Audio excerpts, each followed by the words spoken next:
Some members of the media use their platforms to push their own personal bias and agenda to control exactly what people think. And this is extremely dangerous to our democracy. Go to work, get married, have children, act normal, walk on the pavement, watch TV, obey the law, save for your old age, then repeat after me, I am free. Slavery, it works better when you don't tell them. It's all a mind game.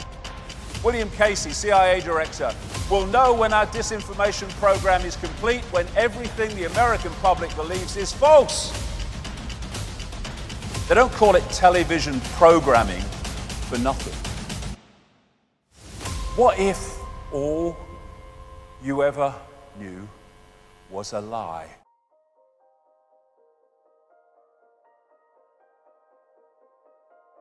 What we call stupid equals asleep. What we call asleep is hypnotized, and what we call hypnotized is unconscious. We have been systematically put into a state of unconsciousness so that we cannot see what we are part of and what we are experiencing, though that is changing and changing fast. Until you make the unconscious conscious, it will direct your life and you will call it fate. All the time, the subconscious, which we're not aware of, is dictating the behavior and responses of the conscious.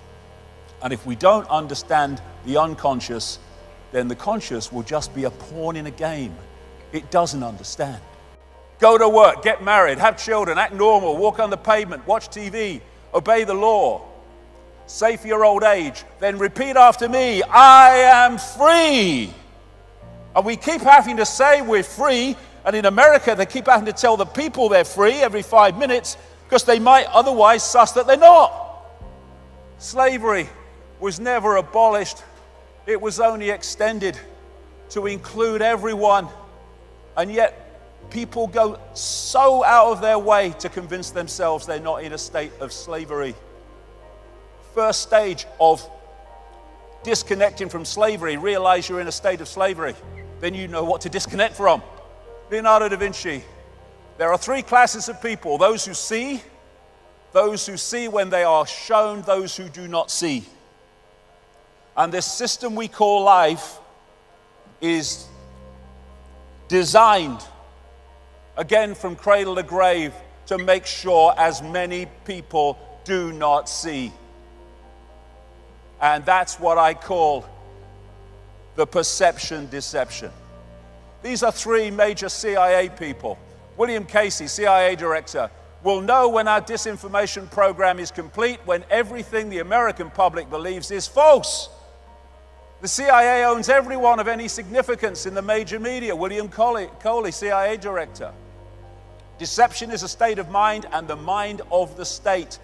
James Angleton, infamous CIA operative. It's all a mind game. They don't call it television programming for nothing. It tells you what to wear, what to eat, what to think, what to love, what to fear, who to ridicule, who to condemn. One of the saddest lessons of history is this: if we've been bamboozled long enough, we tend to reject any evidence of the bamboozle. We're no longer interested in finding out the truth. It's simply too painful to acknowledge, even to ourselves, that we've been taken. Once you give a charlatan power over you, you almost never get it back. Almost never. But we're fricking going to. But that's what it is. It's a bamboozle. It's a mind program. This is cognitive dissonance. This is a definition of it. Sometimes people hold a core belief that is very strong. When they're presented with evidence that works against that belief, the new evidence cannot be accepted. It would create a feeling that is extremely uncomfortable called cognitive dissonance. And because it is so important to protect the core belief, they will rationalize, ignore, and even deny anything that doesn't fit in with the core belief. Mark Twain, it's easier to fool people than to convince them they have been fooled. Why? Because they don't, understandably, want to realize they've been fooled, but it's a wonderful thing to realize you've been fooled.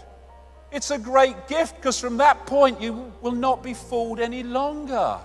It's a wonderful gift. This is another fundamental aspect of the bamboozle. It's called Stockholm Syndrome, a psychological phenomenon in which hostages express empathy and have positive feelings towards their captors, sometimes to the point of defending them.